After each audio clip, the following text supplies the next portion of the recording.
Here's the back of the house where you can see some of the debris that's left over from the explosion. There's actually still smoke coming from the house. 2 UF students that live in this apartment right here on this corner tell me they saw about 5 GPD cruisers, 2 ambulances, and EMT crews trying to resuscitate Wolf, but unfortunately their efforts just were not enough. Deputies tell me they were called out to Eastside this morning after school officials say the student was being disruptive and aggressive towards staff members, including a John boat, a 52-inch barrel fan, and a lawnmower seat. And now we're going to go take this baby for a little spin. Neighbors that tell me they saw everything happen last night say that they're now afraid that the shooter may come back. Gators will kick off against Tennessee in the Swamp today at 3:30. A resident at a nearby church at the time of the crash tells me he's shocked, saying the crash landing was completely unexpected. Now right here is all the nuts and bolts that go into the inside of this Make-A-Wish car that is going to be involved in the 2016 Gator Nationals. Someone could have taken a sharp object like a screwdriver and unlocked the car from the outside. Officials tell me that this year's tournament is already significantly bigger than last year's,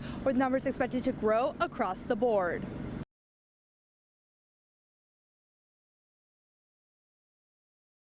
The Alachua County Sheriff's Office and the Gainesville Police Department are calling the situation a tragic one, but say they ultimately did what they felt they had to do.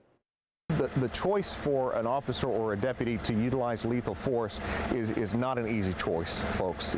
That is the message both the Alachua County Sheriff's Office and the Gainesville Police have after 16-year-old Robert Denman was shot and killed in the Majestic Oaks apartment complex late Sunday night.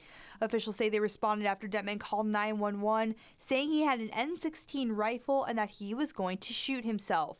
When law enforcement got to the complex, they found Denman actually had an AR-15 assault rifle and tried to negotiate with him. Deputies gave the individual verbal commands to drop the weapon, which he initially did.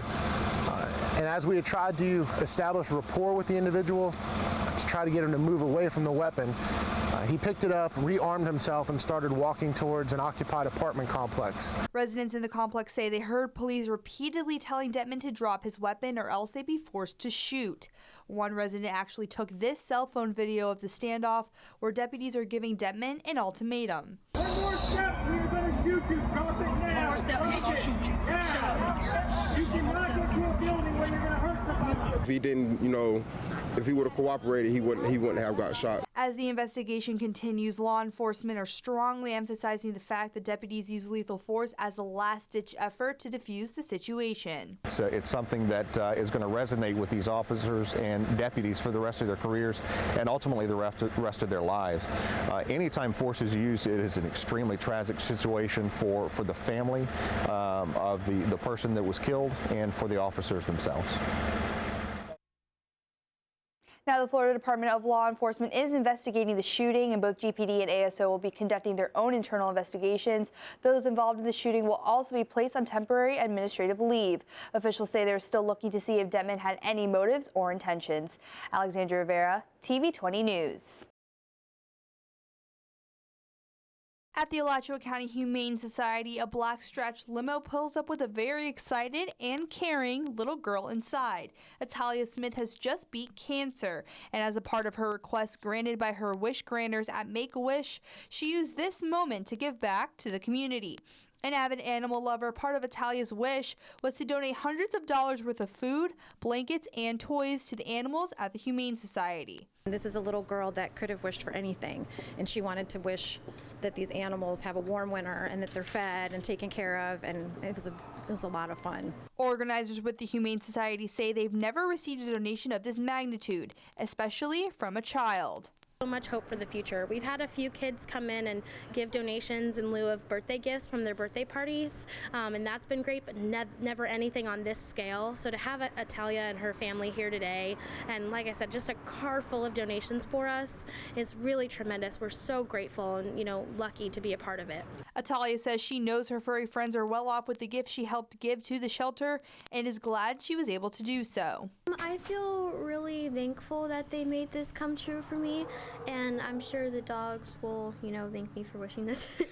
And so, yeah, I'm just really happy to see the dogs, get and cats to get all this stuff. Atalia is in remission and says her next steps are to continue school and to adopt a puppy of her own. Alexandra Rivera, TV 20 News. Senator Rubio covered a number of topics on Sunday's rally, including Medicare and Medicaid, rebuilding America's military, and conservatism as a whole. I'm running for president because while I know we have real challenges, I believe we can solve every single one of them. Coming in on the end of his campaign in his home state of Florida, Senator Marco Rubio stopped in the Villages to speak to a crowd of supporters and maybe a heckler or two. Back in New Hampshire, and she doesn't look at me in the same way anymore. I don't see you. Rubio started his rally by indirectly focusing on recent violent protests occurring in his opponent Donald Trump's rallies. I'm also not excusing the fact that you have a leading contender for president telling people in his audience, go ahead and punch someone in the face, I'll pay your legal bills. Rubio then went on to talk about states' rights, veterans' rights, and health care for both seniors and the Affordable Care Act. TV20 was able to speak to Senator Rubio directly about some of the other issues voters come to him with when he stops in their area. Most people are very concerned about national security. The world is getting violent and more dangerous, and they're very worried about that.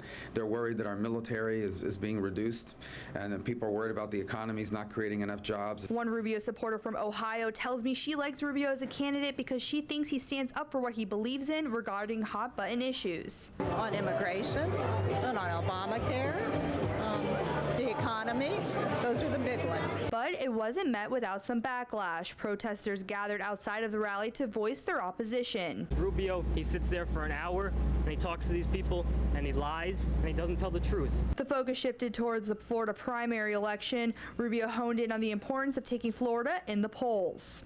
I really believe that the winner of the Florida primary, which is a winner-take-all primary, if you win by one vote, you get 99 delegates. I believe the winner of the Florida primary is going to be the Republican nominee. Rubio's campaign says it's not over just yet. He's actually going to be in Orlando meeting with more supporters tonight and then traveling throughout the rest of the state as we head into primary elections on Tuesday. Reporting at the Village is Alexandra Rivera, TV20 News.